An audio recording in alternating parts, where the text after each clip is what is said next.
This is Michelle Post, and we're on section 1.5. So today we're going to talk about relative frequency and experimental probability. So let's say I had these 6 pins, these push pins, and I wanted to know how many I had of each color. So I have 1 yellow, I have 2 greens, and I have 3 blues.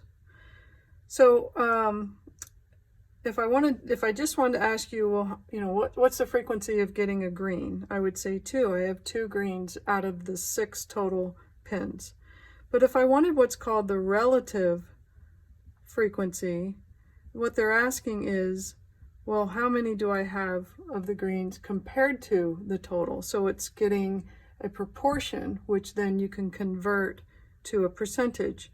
So I have 2 greens out of 6 total push pins. If I calculate 2 divided by 6, I get 0.33.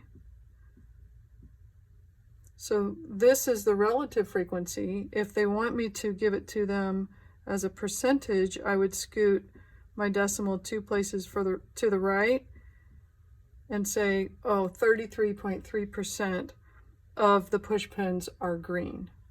So relative frequency is nothing more than taking the amount in question, so a specific amount, so in this case it was greens, divided by the total amount, and that gives you the relative frequency. So let's look at question number 1, where it talks about a local high school. My high school in this question has 1,192 students, and 357 of them are sophomores, and it wants to know the relative frequency of sophomores at this high school. So I'm just going to do 357 divided by 1192, and I'll get 0.2995, let's say, and they want me to round it to the nearest tenth. So first of all, they want the answer as a percentage, so I'm going to move my decimal over to switch it from a proportion to a percentage. So I have 29.95%, but they want that rounded to the nearest tenth. I take that back, sorry, this was a 4. So the nearest tenth, the 10th spot is the first position after the decimal. I look to the number beyond that to see if I'm going to increase my 9 or keep my 9 the same. Since it's a 4, I do not increase the 9, so my answer is 29.9%. I would have increased it if this 4 had been a 5 or higher.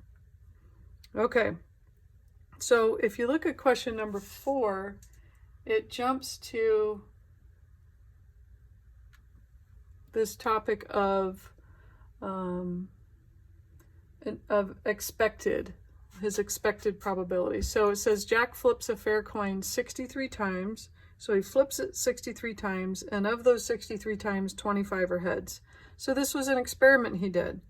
So he could take this result, 25 flips were heads divided by 63, to get the probability in his experiment of getting a heads. So 25 divided by 63 is 0.3968.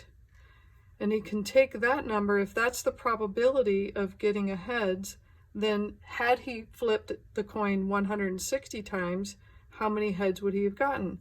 So you can take the 160 times the probability, 0.3968, to get an expected amount of 63.49, but they want to round to the nearest whole number. So based off of his experiment, he got about 39% heads. So if he had flipped the coin 160 times, he would have expected to get 63 heads. So how many tails? Well, 160 minus 63 leaves 97 left to be tails. Okay, so it's really the same thing. In each case, we took the number in question divided by the total. Sometimes they call that a relative frequency. Sometimes they call that an experimental probability or an expectation. But the calculations are the same. So give this homework a shot, and I don't think you'll find it too difficult, but let me know if you have any questions.